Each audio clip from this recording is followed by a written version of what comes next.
The fire is high tonight, but the world outside, it's growing cold, isn't it? People are hurrying. They are chasing shadows, building towers of sand, and forgetting the ancient pots. But you stopped here. Perhaps your soul is thirsty for something real. Tonight, I want to tell you about the greatest yes ever spoken. I want to tell you about the girl from Nazareth, the one the great Saint Diyoskoros called the Living Tabernacle. We call her Mary, but to the angels, she was the bridge where heaven finally touched the dust of the earth. We often see her in paintings, glowing in gold and silk. But the truth was much more rugged. When the archangel Gabriel stood before her, he didn't offer a life of ease. He offered her a life of swords.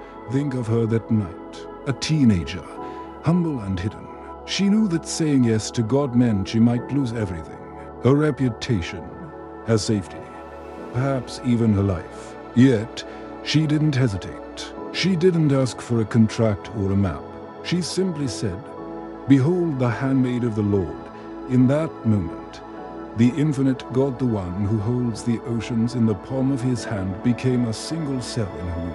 She carried the creator of the sun.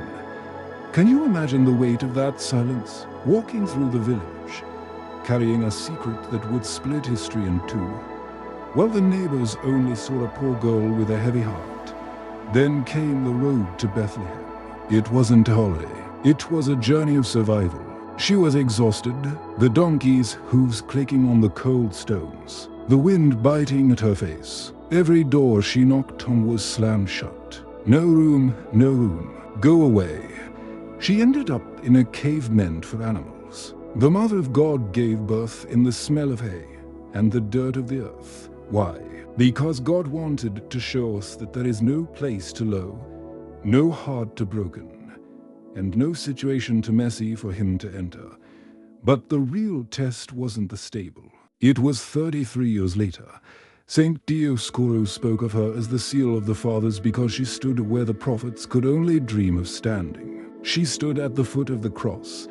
Have you ever lost something you loved? Have you ever watched a dream die while you stood helpless? She watched the light of her life go out. She watched the hands she used to wash as a child be pierced by iron. She didn't scream at the soldiers. She didn't curse the sky. She stood in a holy silence that was louder than the thunder above. I tell you this because I see the mountains you're trying to climb. I know about the bank loans of your life, the debts of the soul, the worries that keep you awake while the rest of the world sleeps. You feel like you are in the stable. You feel like the doors are all locked. But look at the mother. She survived the stable. She survived the flight to Egypt, and she survived the cross. And because she survived, she became the mother of all who are weary. She isn't just a figure in a book. She is a living presence. She is the one who whispers to the Father on your behalf when you are too tired to find the words. If she could carry the word through a world that hated him, she can surely carry you through this season. Your struggle isn't a dead end. It's the labor pains of a miracle.